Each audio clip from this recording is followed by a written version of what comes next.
Hello, welcome our Bible tales.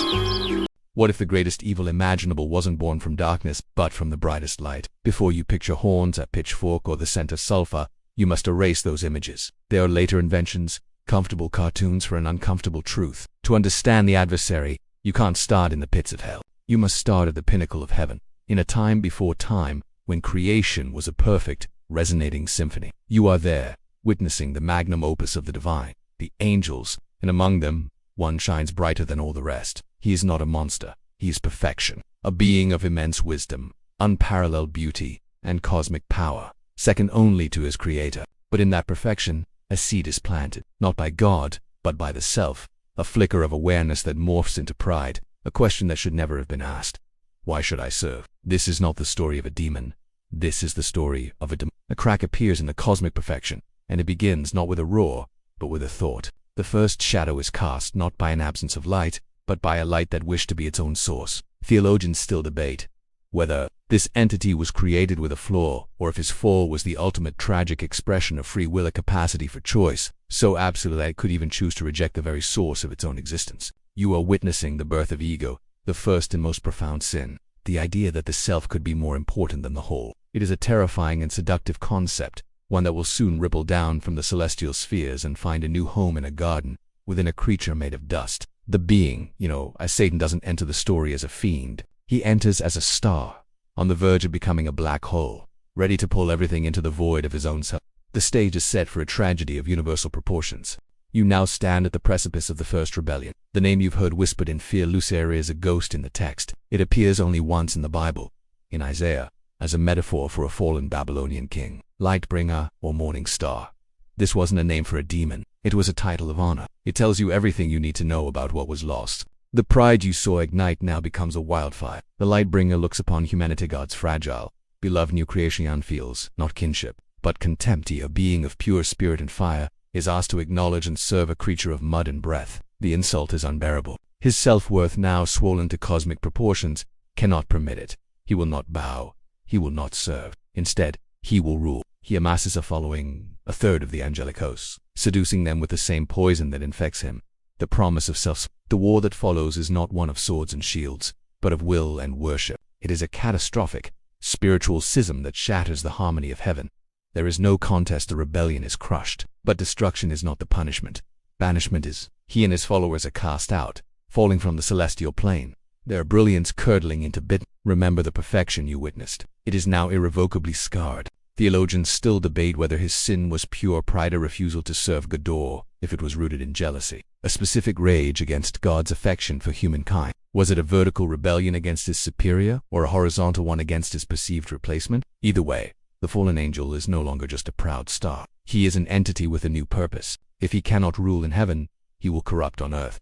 His fall from grace is not an end, but a radical change in strategy. He has lost the war, but a new battle is about to begin, and its battlefield will be the heart and soul of the very creatures he so despises. You find yourself in a place of perfect innocence, the Garden of Eden, but a shadow has fallen here. Remember the jealousy, the rage against humanity that fueled the celestial rebellion. It has now found a target. The fallen Lightbringer doesn't appear as a terrifying specter. That would be too obvious. Evil, in its purest form, is not monstrous. It's persuasive. It slithers in as a serpent. Here's the theological Easter egg many miss. The book of Genesis never explicitly says the serpent is Satan. It simply describes it as more crafty than any of the wild animals the Lord God had made. The connection between the two is a thread woven much later in Judeo-Christian thought, solidifying in the book of Revelation. For now, you see only the creature. It doesn't use force. It uses logic. It doesn't command. It questions. Did God really say you must not eat from any tree in the garden? It's a subtle twist of God's words, designed to plant a seed of doubt. The tempter's genius is to frame God's protection as a restriction. He presents obedience as ignorance and rebellion as enlightenment. He offers not sin, but wisdom. He promises Eve that by eating the fruit, her eyes will be opened, and she will be like God, knowing good and evil. It is the same lie he told himself in heaven, that self-exaltation is the path to God. The bite is taken, the pact is sealed. Humanity's fall is not a defeat in battle, but a surrender of trust. Theologians still debate whether the serpent acted as a direct possessed vessel of the fallen angel, or if it was a symbolic representation of a principle of chaos, a native force of opposition within creation that was only later conflated with the singular figure of Satan. Was this a targeted assassination of innocence by a specific entity, or humanity's first encounter with an abstract and personal evil?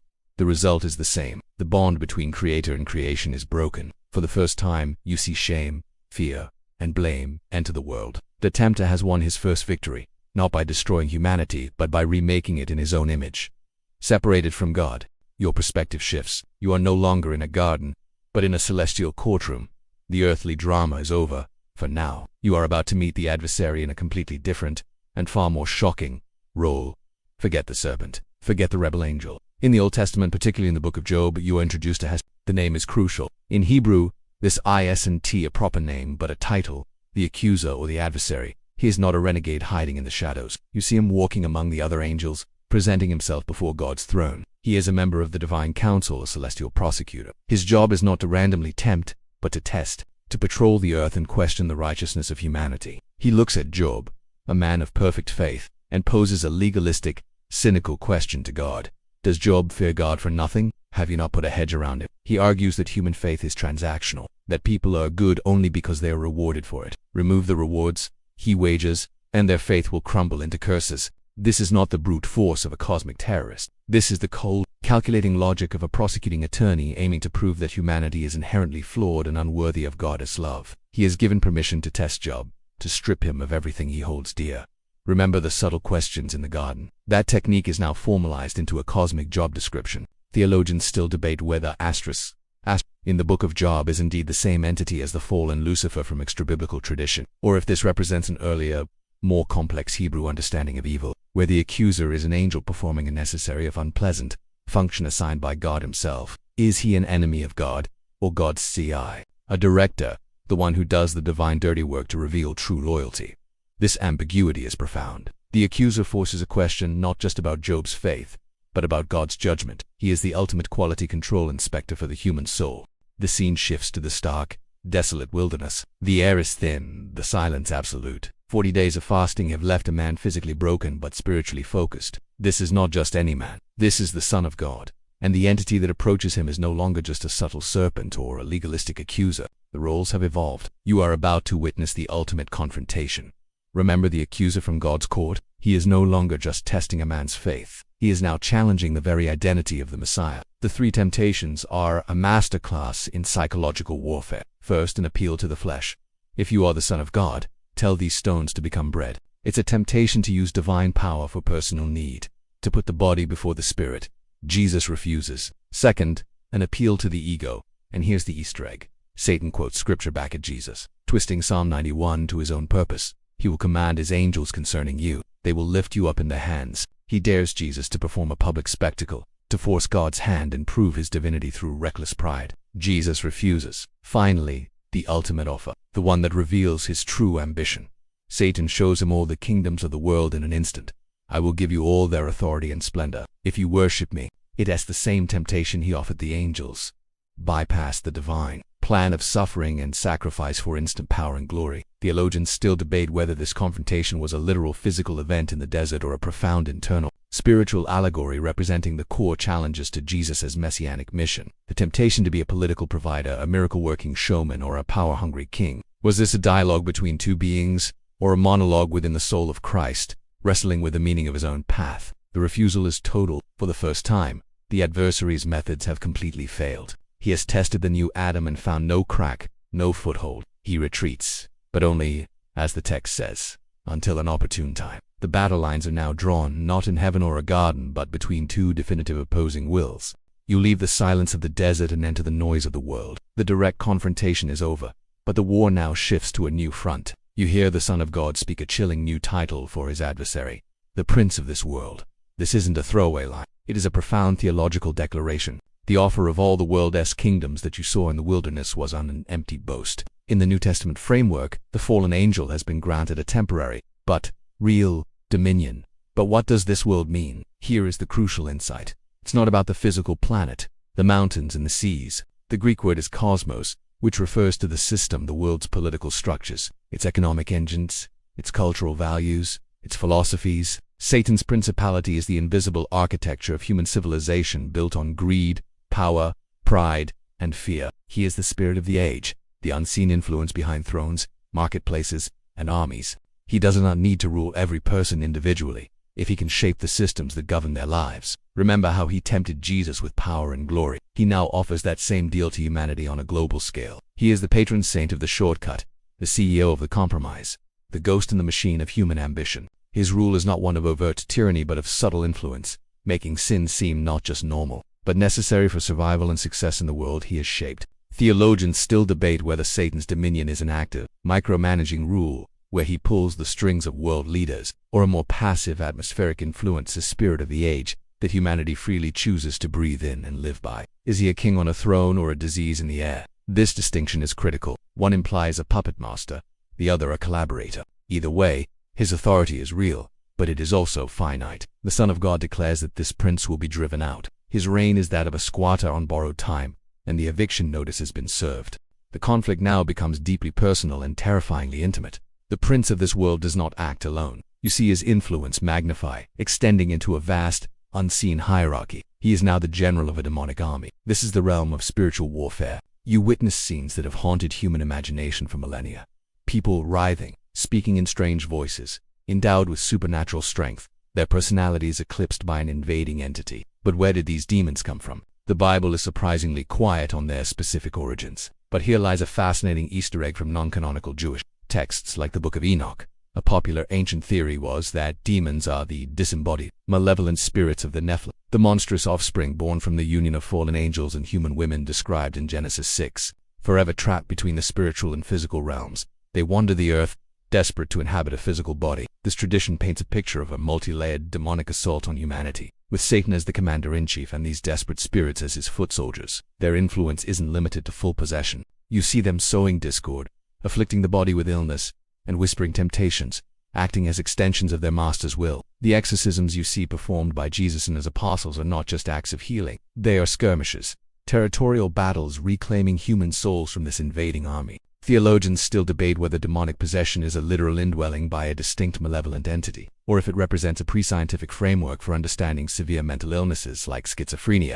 dissociative identity disorder, or epilepsy. Are these accounts of spiritual invasion, or powerful metaphors for the internal battles against our own demons of addiction, rage, and despair? The New Testament presents it as a literal reality. Every exorcism is a direct challenge to the prince of this world, a demonstration that a higher authority has come to reclaim his territory, one tormented soul at a time.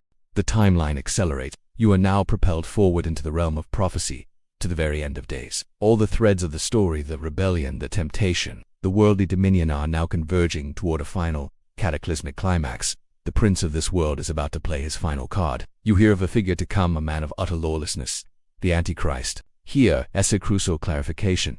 The title Antichrist is used in the letters of John to describe anyone who denies Christ, but the book of Revelation describes a singular, terrifying figure, the beast who will rise to power. This figure is Satan's masterpiece, a human ruler who will unite the world under a single government religion. He is the ultimate parody of Christ. He will perform great signs and wonders, mimicking divine power. He will demand worship, a twisted echo of Satan's own desire. He will be the full embodiment of the lie first told in the garden, that man can become God. This isn't just a political ruler. It is the ultimate vessel for Satan's power on earth. For a time, it will seem he has one. The world will be united under his authority, and those who refuse his mark will be persecuted. It is the culmination of the promise made in the wilderness, all the kingdoms of the world, finally delivered. This will lead to the final battle you've heard of, Armageddon. This is not just a human war. It is the final confrontation between the armies of heaven and the forces of the beast, the ultimate showdown between the true Christ and his infernal imitation. Theologians still debate whether the Antichrist is a specific, single historical person yet to come, a symbolic representation of all anti-Christian governments and systems throughout history, or even a figure who has already appeared in the past. Is this prophecy a literal roadmap to the future, or a symbolic allegory for the perpetual struggle between the kingdom of God and the kingdoms of this world? In the prophetic narrative, the outcome is certain. The beast is defeated, the false prophet is captured, and their master, the old serpent, the accuser, Satan himself, is bound and cast into the abyss. The reign of the prince of this world is brought to a violent and definitive end. The epic battles are over, but your journey is not. You must now ask a critical question. When you think of the devil, what do you see? A red creature with goat-like horns, cloven hooves, a pointed tail, and a pitchfork. You have seen him as a brilliant angel, a subtle serpent, a celestial lawyer, and an invisible prince. Yet this is the image that endures. Where did it come from? The answer is not in the Bible. You will find no such description in its pages. You must now travel to a different era.